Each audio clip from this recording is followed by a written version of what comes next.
بسم اللہ الرحمن الرحیم۔ السلام علیکم ورحمۃ اللہ۔ سامعین عزیز وقار، رمضان المبارک کا بابرکت مہینہ بالکل ہی قریب آ چکا ہے۔ اس کے شروع ہونے میں کچھ ہی دن باقی رہتے ہیں۔ یہ اتنا بابرکت مہینہ ہے کہ اس میں نفل کا ثواب فرض کے برابر اور پھر ایک فرض کا ثواب 70 گنا بڑھا دیا جاتا ہے۔ اتنا بابرکت اور عظمت والا مہینہ ہے کہ اگر سامعین عزیز وقار رمضان سے پہلے ہی ایک کام آپ ہرگز مت کیجیے۔ اگر آپ یہ کام کریں گے تو یقین کریں آپ بہت بڑا نقصان اٹھائیں گے، کیونکہ رسول اللہ صلی اللہ علیہ وسلم نے ایسے شخص کے بارے میں فرمایا کہ وہ جہنمی ہے جو یہ عمل کرتا ہے۔ اللہ کریم اس شخص کا ٹھکانہ جہنم میں بنا دیتا ہے۔ اب وہ کون سا کام ہے کہ جس کے کرنے سے بندہ جہنم میں چلا جائے گا؟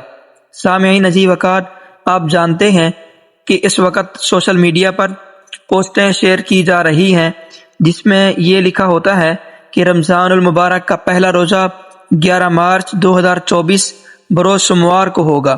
اس کے بعد جو خطرناک بات ہے وہ یہ ہے کہ اس کے ساتھ حدیث پاک کو نوٹ کیا جاتا ہے کہ نبی کریم صلی اللہ علیہ وسلم نے ارشاد فرمایا، جو بھی رمضان کی خبر سب سے پہلے دے گا تو اس کے لیے جہنم کی آگ حرام کر دی جائے گی اور جنت اس کے لیے واجب کر دی جائے گی۔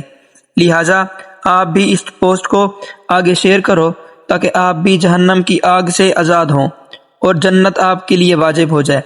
سامعین عزیز وقار، اس طرح کی پوسٹ جو ہے حدیث مبارکہ بیان کر کے سوشل میڈیا پر وائرل کی جاتی ہیں، تو یہ یاد رکھیں اگر آپ یہ پوسٹ اس وجہ سے شیئر کرتے ہیں کہ یہ حضور نبی رحمت عالم صلی اللہ علیہ وسلم کا فرمان ہے، تو آپ خود اپنے آپ کو جہنم کا مستحق بنا رہے ہیں۔ بجائے اس کے کہ آپ کو ثواب ملے، الٹا آپ کے لیے عذاب بن جائے گا، کیونکہ حضور نبی رحمت عالم صلی اللہ علیہ وسلم کا فرمان ہے، فرمایا کہ جس نے کوئی ایسی بات میری ذات کی طرف منسوب کی جو میں نے بیان نہیں فرمائی تو وہ شخص اپنا ٹھکانہ جہنم میں پائے گا۔ تو سامعین عزیز وقار، یہ جو پوسٹ وائرل کی جا رہی ہے یہ حدیث پاک نہیں ہے۔ اس پوسٹ کو اس نیت سے شیئر کرنا کہ یہ حدیث پاک ہے اور اس سے ہمارے لیے کوئی ثواب ملے گا، یہ بالکل ہی غلط اور خطرناک بات ہے۔